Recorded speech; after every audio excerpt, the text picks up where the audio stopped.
saya persilakan. Assalamualaikum warahmatullahi wabarakatuh. Wassalamualaikum Sayyidina Muhammad.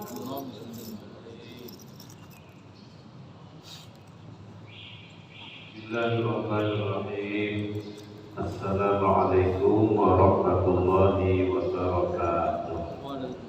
Alhamdulillahi rabbil alamin. Wassalatu wassalamu ala asyrafil anbiya wal mursalin wa ala alihi wa ashabihi ajma'in. Subhanaka la ilma lana illa ma 'allamtana innaka antal alimul hakim. Wa la haula wa la quwwata illa billahil aliyyil azim. Allahumma iftah bainana wa baina qaumina bil haqqi wa anta khairul fatihin.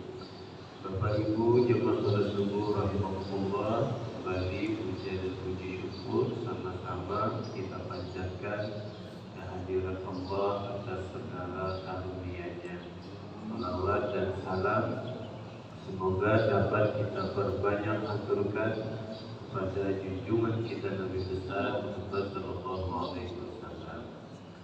Bapak Ibu yang berbahagia, kita akan melanjutkan kajian sifat 20 yang terkait tentang kandungan atau makna yang ada di dalam kalimat La ilaha illallah.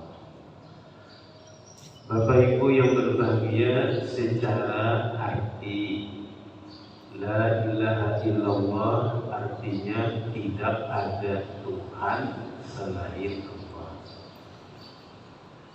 Pengakuan kita sebagai seorang muslim dan mukmin yang benar-benar jadi Tuhan itu hanya Allah saja. Selain Allah bukan Tuhan menurut keyakinan kita.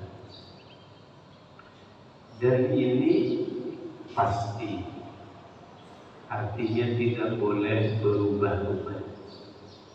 Pasti bagi kita Allah itulah Tuhan yang sebenarnya bagi kita. Bagi yang lain terserah dia. Bagi kita hanya Allah lah Tuhan kita. Nah, ilahuna atau Rabbuna.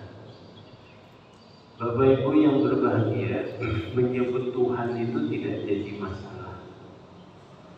Karena dalam Quran disebut Rabbun, disebut juga ilahun. Cuman siapa Rabbun dan siapa ilah? Siapa Tuhan? Artinya ilah itu Tuhan. Sekali lagi, bagi kita Rabbul Alamin dan ilah itu adalah Allah bagi kita. Bapak Ibu yang berbahagia, tetapi La ilaha illallah itu tidak hanya semata-mata pengakuan kita bahwa Allah itu Tuhan. Tidak semata-mata itu. Secara arti, iya.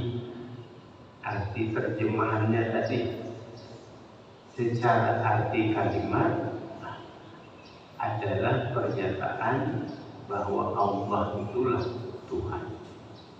Secara arti kalimat. Secara makna atau kandungannya, maaf aja atau kandungannya apa sih isinya? La ilaha illallah itu. Nah, isinya itu. Bapak Ibu yang berbahagia, mengetahui isi yang ada di dalam atau yang terkandung di dalam kalimat La ilaha illallah itu akan semakin membantu kita atau membuat kita semakin kuat kita mengesahkan Allah.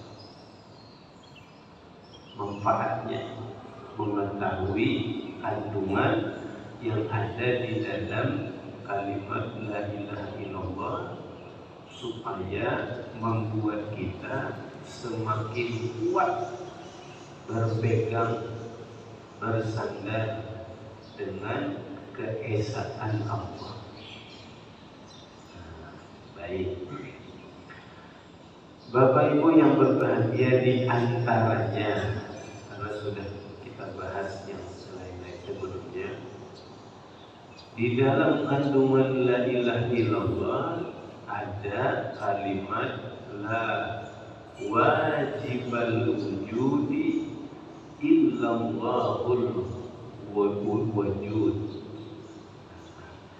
yang artinya tidak ada yang wajib adanya kecuali Allah yang wajib adanya.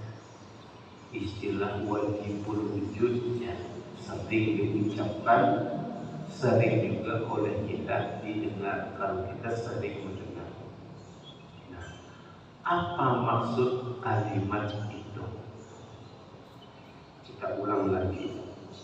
Kalimatnya la wajibal wujudi illallahul wujud atau wujud.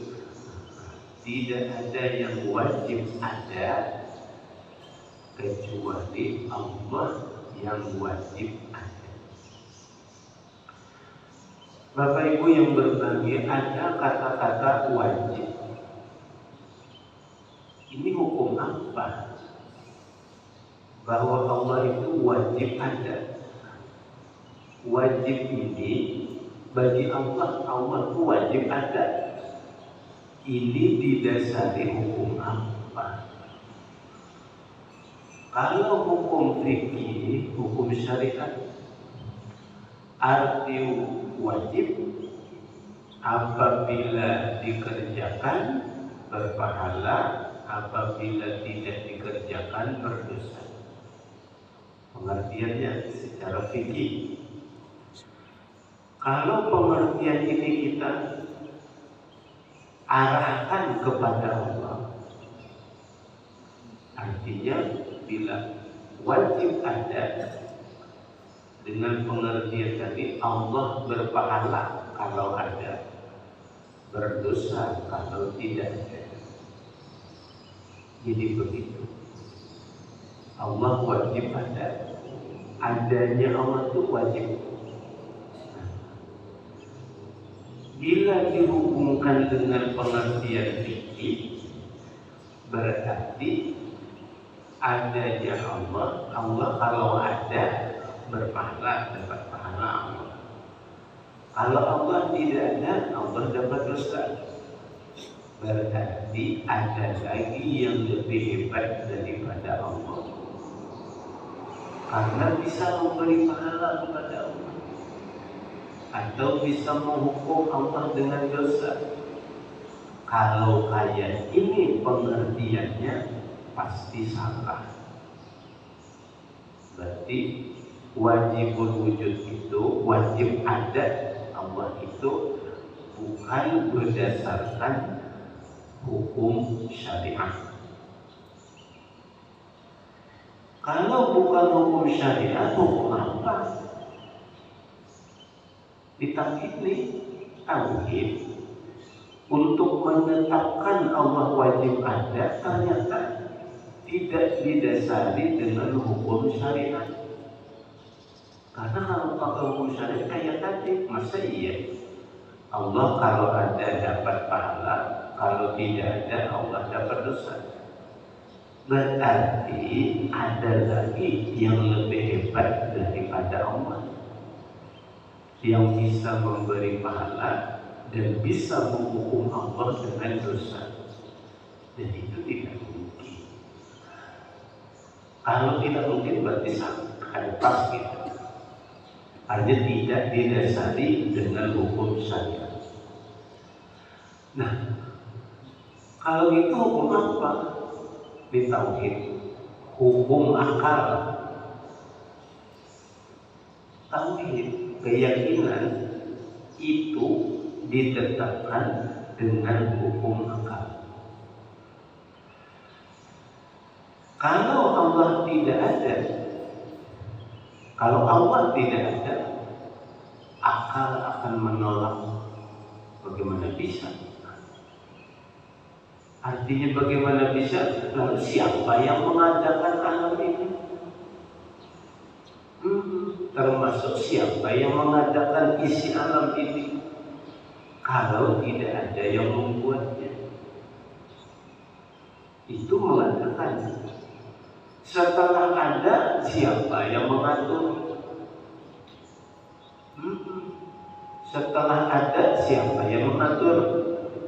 Artinya begini, kalau hanya wajib ada itu sebatas menciptakan, mengadakan, artinya tidak mungkin ada kalau tidak ada yang membuat jadi ada. Oke. Kalau hanya sebatas ini saja, bisa jadi yang membuat jadi ada tadi sudah tidak ada lagi. Maka seterusnya siapa yang mengurus yang sudah ada? Maka berarti harus wajib ada lagi yang mengurus. Nah, itulah yang membuat Allah itu wajib ada. Selain wajib ada untuk menciptakan, yang membuat yang belum ada jadi ada, mesti ada duluan orangnya. Maka wajib ada juga Allah itu setiap masa karena mengurus apa yang sudah dijadikannya ada. Berarti kalimat ini terkait dengan sifat wujud yang pertama.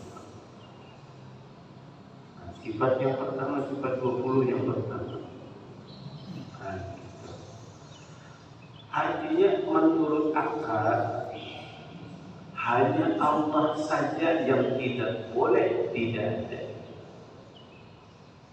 Yang selain Allah sangat boleh tidak ada, termasuk kita. Kalau Allah mau membuat kita tidak ada, itu tidak ada. Walaupun sudah pernah dijadikan ada, sekarang juga ada. Lalu dijadikan tidak ada lagi. Ini sebuah kewajaran. Artinya boleh aja terjadi. Tapi kalau untuk Allah tidak boleh tidak ada. Sudah, itu dasar kata wajib ada, wajib wujud. Sekarang bagaimana mengamalkannya? Wajib ada tadi. Mudah-mudahan bisa dipahami dari pembahasan kita sebelumnya. Mendasari apa sih yang menjadi alasan zat Allah itu wajib ada? Dua setidaknya. Karena Allah yang menjadikan yang tidak ada menjadi ada. Ya pasti yang membuat ada itu mesti ada. Setelah yang belum ada, yang tidak ada jadi ada, akal berpikir kalau sudah ada siapa yang mengurus? Maka yang membuat jadi ada tadi mesti ada terus, akan mengurus. Dan Allah mengurus kita sampai hari kiamat, sampai ke akhirat. Masih lama lagi, tidak ada batas. Allah urus kita terbatas itu untuk kehidupan di dunia. Karena Allah membatasi kita, membatasi kehidupan kita di dunia. Tapi kalau untuk mengurus secara keseluruhan, tidak pernah tidak diurus. Maka yang mengurus ini kata akal tidak boleh tidak ada, mesti ada terus. Sudah. Bila dasar atau alasan wajib ada ini sudah bisa dipahami dan diyakini, lalu bagaimana mengamalkannya? Kembali lagi kepada alasan yang kedua tadi. Wajib Allah ini bertahan adanya karena mengurus apa yang sudah dijadikannya ada, termasuk mengurus apa yang ada dijadikannya tidak ada lagi. Berarti mengamalkan kata-kata wajib wujud ini harus masuk kepada sifat baqa. Yang ketiga, sifat baqa yang ketiga menetapkan adanya Allah kekal abadi. Adanya keadaan Allah yang kedua juga tidak berubah-ubah. Jadi kekekalan, keabadian pada sifat yang ketiga itu, yang baqa, sifat baqa wujud tidak baqa, itu menjelaskan dua hal, adanya dan keadaannya. Adanya Allah tidak terbatas waktu, ada terus. Kenapa ada? Karena mengurus yang diciptakannya. Artinya dalam amalan tidak boleh merasa Allah tidak ada, ada terus. Itu maksudnya amalannya nih, yang dikatakan wajibul wujud. Atau setiap kali kita mendengar kata-kata itu mengingatkan kepada kita jangan sampai ada terlintas di hati walau sekejap, apalagi lama, bahwa Allah bisa tidak ada. Tidak bisa, ada terus. Nah, itu wajib wujud. Selain Allah terbukti dulu pernah ada, selanjutnya sudah tidak ada lagi. Karena selain Allah tidak wajib wujud, ada tidak mesti harus ada. Kalau Allah mesti harus ada. Nah, ketika memahami itu, berarti mempraktekannya, mengamalkannya. Jangan sampai ada terlintas di hati bahwa Allah, adanya Allah bisa tidak ada, Allah bisa tidak ada. Ini perlu diketahui, sebab menganggap Allah bisa tidak ada walau sekejap itu dosa.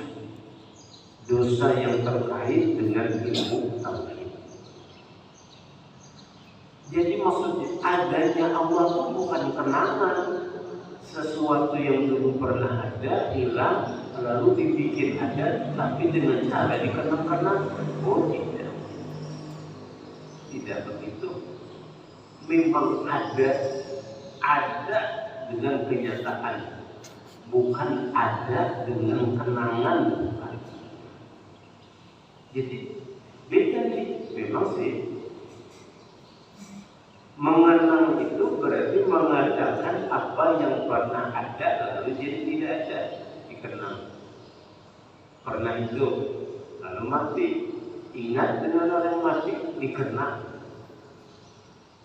Tapi Allah tidak begitu. Allah tidak pernah tidak ada.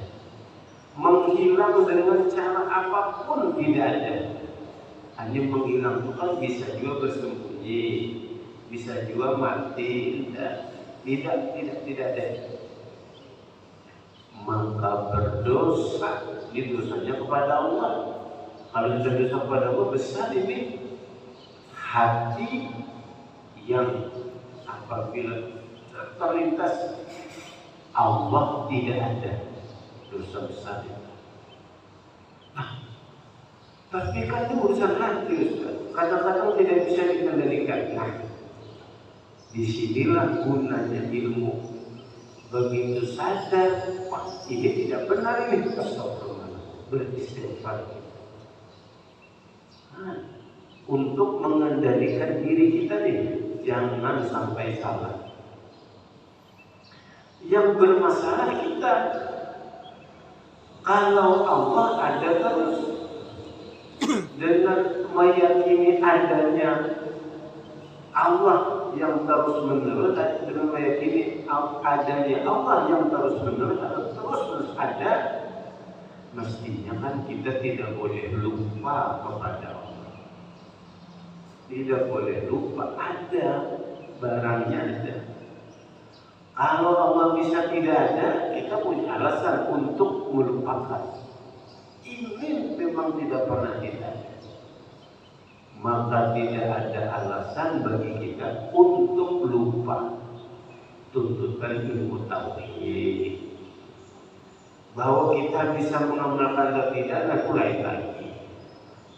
Hanya kelemahan kita. Orang yang belajar ilmu tauhid pengennya supaya tidak mudah lagi lupa kepada Allah. Jadi permasalahan lupa itu dicari sebab kenapa ya bisa lupa. Apakah yang dilupakan itu memang bisa tidak ada? Ternyata kalau yang lain selain Allah bisa kita lupakan, memang tidak ada. Kalau Allah tidak pernah tidak ada, maka mestinya tidak boleh kita lupa. Kalau kita lupa, kita yang salah. Maksud untuk memperbaiki sebab lupa itu apa? Satu, karena menganggap sesuatu yang dilupakan itu bisa tidak ada. Kalau ini alasannya kepada Allah, salah, berarti dugaan kita itu coret kita sih. Terus bagaimana membuktikan wajibul wujud Allah itu ada terus, tidak boleh tidak ada? Kembali ke alasan yang kedua, karena Allah mengurusi apa-apa yang Allah ciptakan. Kita ini tidak bergerak semau-maunya kita, tidak hidup semau-maunya kita. Apalagi alam ini tidak terjadi semau-maunya, tidak ada yang atur, dan pengaturannya ini banyak dan rumit kalau dipikir dengan akal. Tapi yang mengatur Maha Kuasa, tidak jadi masalah. Maha Kuasa namanya juga Maha Kuasa, tidak jadi masalah. Maha Kuasa.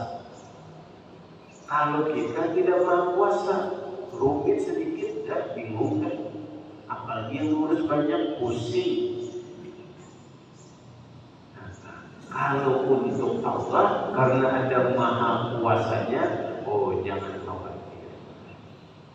Artinya kita bisa aja lega hati, tidak pusing, tidak pusang hati kita. Nah, Bapak Ibu yang berbahagia, itu tuh maksud.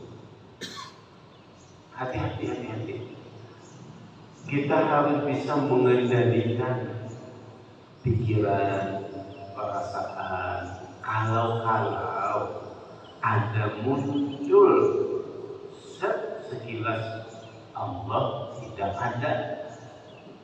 Bila itu muncul, kita yang sudah tahu nih bahwa itu tidak mungkin, langsung kita astagfirullah, beristighfar kita.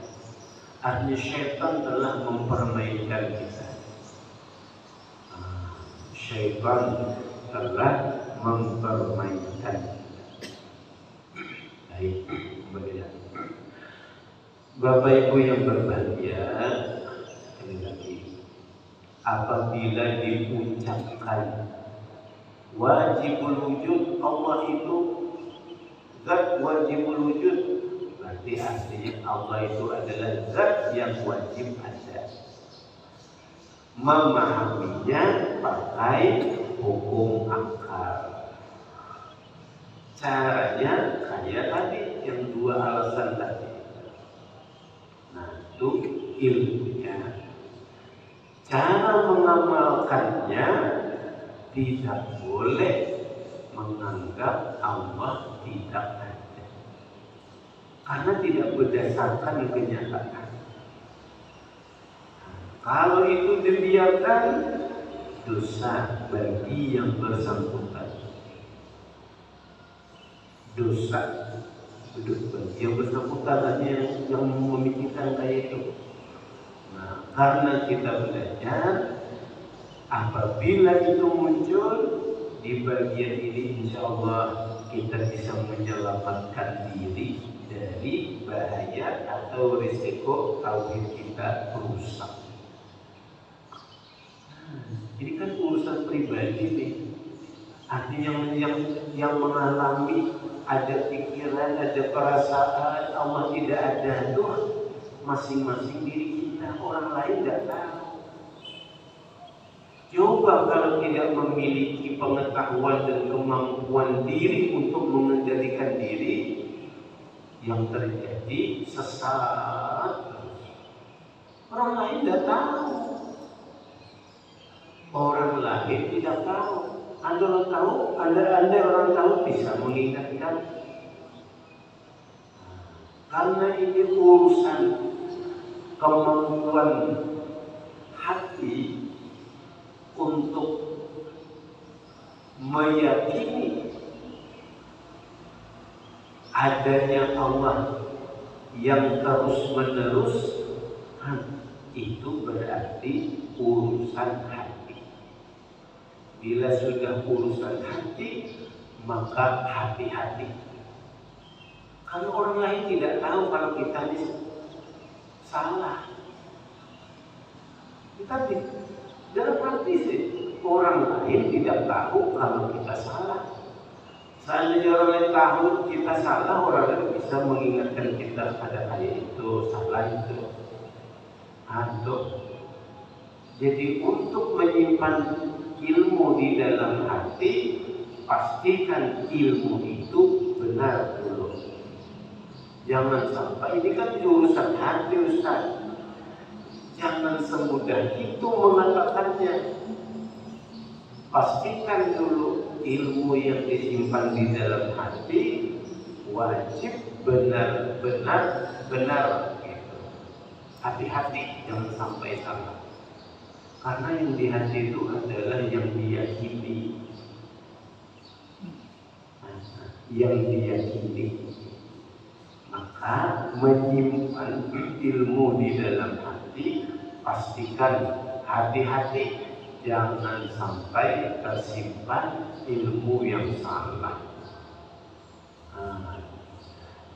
Jadi yang mengucapkan mengerti, yang mendengar juga mengerti. Bisa juga mengucapkannya mantap, tapi kadang ngerti. Hanya omongannya wajib wujud, tapi dia sendiri mudah lupa kepada Allah. Itu namanya hebat di omongan aja. Ini ilmunya. Sama-sama kita berusaha, jangan sampai menganggap Allah bisa tidak. Sudah. Berikutnya, Sekali lagi, yang bermasalah adalah kitanya yang bisa lupa. Dan lupanya kita, masalah kita. Kita yang bermasalah atau kita yang salah. Ada kok jadi dianggap tidak ada. Nah, sudah itu arti wajibul wujud. Artinya ada terus, tidak ada batasnya. Mau mudah lagi memahami ini, pakai sifat yang ketiga, sifat baqa. Pegang dasar ilmu wajibul wujud dengan sifat yang ketiga, sifat baqa. Sudah. Lalu lanjut kepada kalimat berikutnya.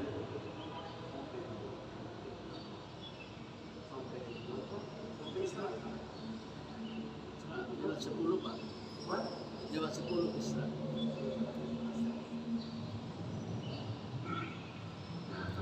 Baik Bapak Ibu yang berbahagia. Lalu dalam zikir tariqat, biasanya tidak hanya si murid ini oleh gurunya berzikir membaca la ilaha illallah itu tidak hanya la ilaha illallah saja. Biasanya dibesarkan oleh gurunya, lidah mengucapkan la ilaha illallah, tapi hati mengatakan tidak ada yang ada kecuali hanya Allah. Hati aja ini. Kalau lidah tetap la ilaha illallah, jangan dirubah-rubah. La ilaha illallah, la mawjudah, tidak usah dirubah-rubah. Yang la mawjudah, yang tidak ada kecuali hanya Allah saja, itu di dalam hati aja. Di dalam hati. Artinya ucapan itu luarnya, yang di dalam hati itu kandungannya. Tidak ada yang ada kecuali hanya Allah. Sudah. Tapi cara memahami tidak ada yang ada kecuali hanya Allah, jangan menganggap kita ini Tuhan. Ada Pak. Karena kalimatnya tidak ada yang ada kecuali Allah. Tuh, ini banyak yang ada nih. Lalu dia dianggap yang ada di Allah lain, bukan itu maksudnya. Yang ini nih. Tidak ada yang sebenarnya hanya Allah, selain Allah bisa aja tidak. Bukan bisa aja tidak ada, memang pasti tidak ada. Terus kita ini kayak usaha beramal, menganggap diri tidak beramalkah karena menganggap diri tidak ada. Jangan, ada, diri kita ini ada. Walaupun hakikat awalnya tidak ada, kenyataan sekarang ada. Adanya diadakan. Prinsip ini di dalam ilmu tauhid mensyukuri nikmat ijad, nikmat diadakan. Diakui dalam ilmu tauhid. Tidak usah kita ini kadang terus daripada kalau tidak ada kita ini sebenarnya. Terus yang duduk ini lain kita Allah.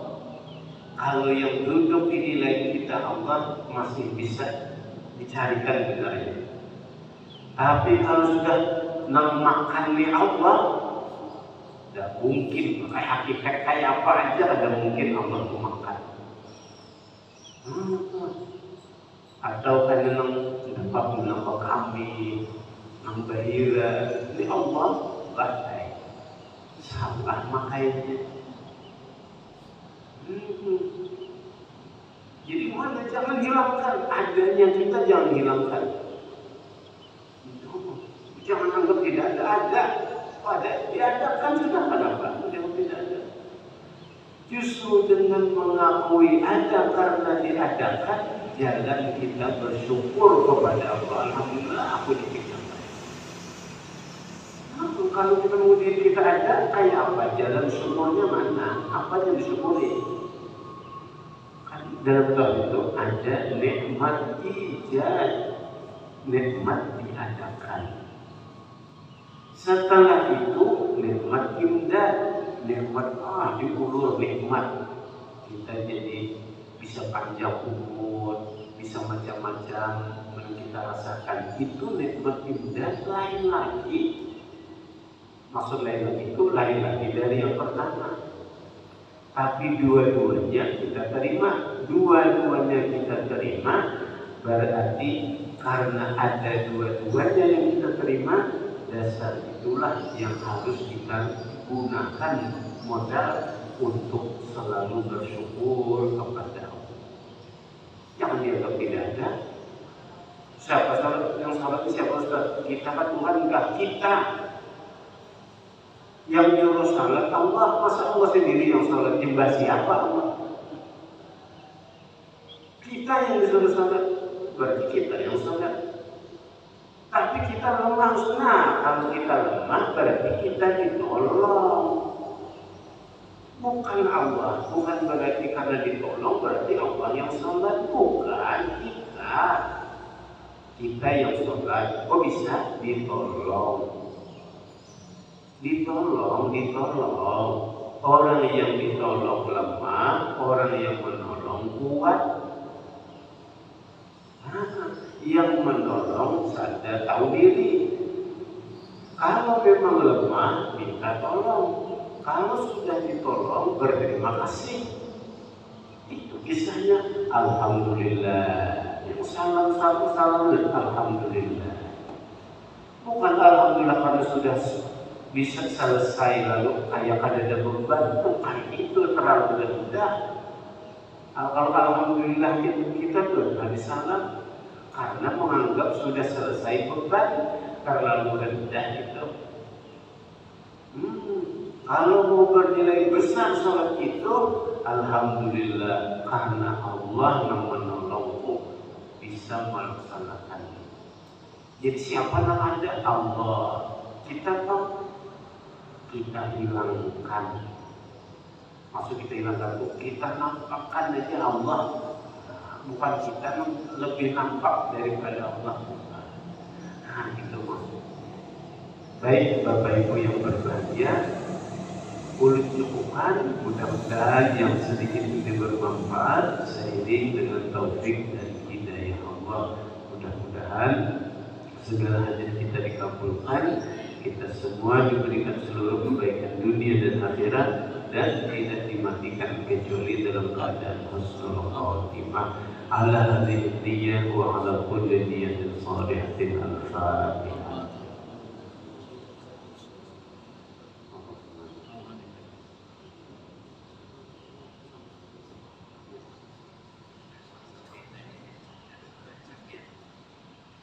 Amin. Bismillahirrahmanirrahim. Alhamdulillahirabbil alamin. Wassalatu wassalamu ala asyrafil anbiya'i wal mursalin wa ala alihi wa sahbihi ajma'in. Allahumma inna nas'aluka imanan da'iman wa nas'aluka qalban khashi'an wa nas'aluka yaqinan shadiqan wa nas'aluka 'ilman nafi'an wa nas'aluka 'amalan shalihan mutaqabbalan wa nas'aluka dinan qayyiman wa nas'aluka al-'afwa wal 'afiyah wa nas'aluka syukra 'ala al-'afiyah wa nas'aluka tamam al-'afiyah wa nas'aluka al-ghina 'anil nas.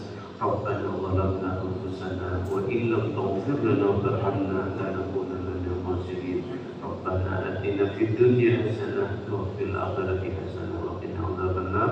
Wa sallallahu ala sayyidina Muhammad. Subhana rabbika rabbil izzati amma yasifun wa salamun alal mursalin walhamdulillah.